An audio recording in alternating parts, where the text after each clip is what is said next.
Hi, my name is Brittany Brett, and I'm here to give a video synopsis of my capstone project in the use of synthetic cannabinoids.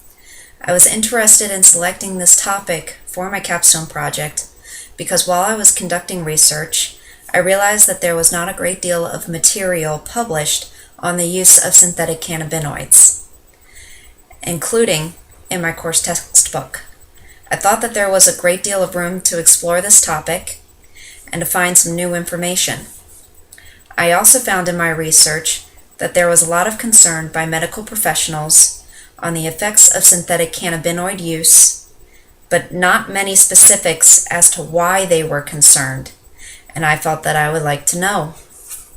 To begin with, I would like to discuss a little on exactly what synthetic cannabinoids are, and then I will give more of a description on some of the main areas of my research.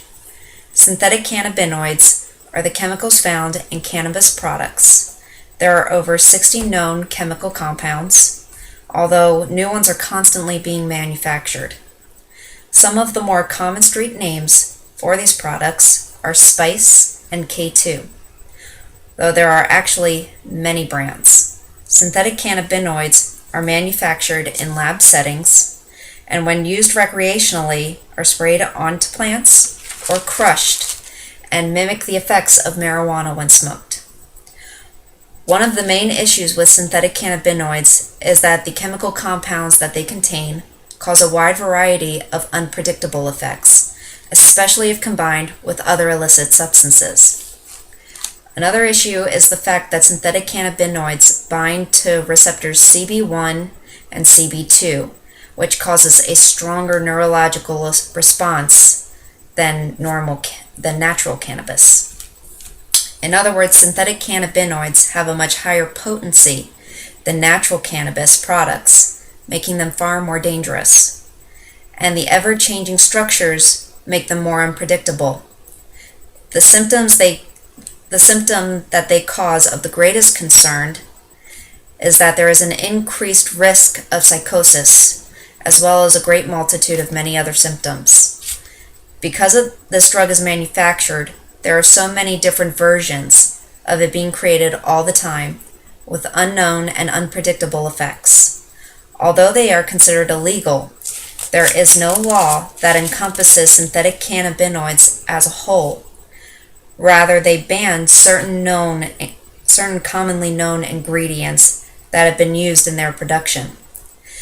This can allow for some synthetic cannabinoids to be used legally, making them a problem not only for society and the users themselves, but also for the emergency room personnel trying to treat those who overdose, with which the increased potency is fairly easy to do. But with so many different versions of the compound available, this can be almost impossible, especially since they mimic the effects of other drugs, making the patient difficult to diagnose.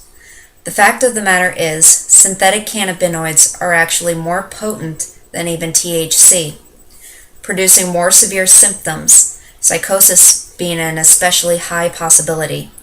However, there is not enough known about these compounds, their pharmacology, or their effects, both long-term and short, because before 2008, they had rarely been seen as used for recreational purposes.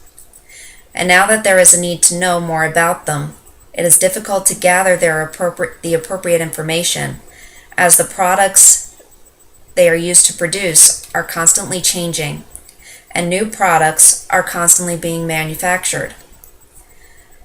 This makes it difficult for medical professionals to accurately diagnose and treat patients suffering from exposure to synthetic cannabinoids, and for lawmakers to protect the public effectively against their use and production. And it also makes it difficult for the effective collection of information about synthetic cannabinoid pharmacology and to change any of these current situations. Ultimately, there needs to be more research conducted on synthetic cannabinoids and more public awareness needs to take place to help prevent their use, resulting in their extremely harmful effects. Thank you.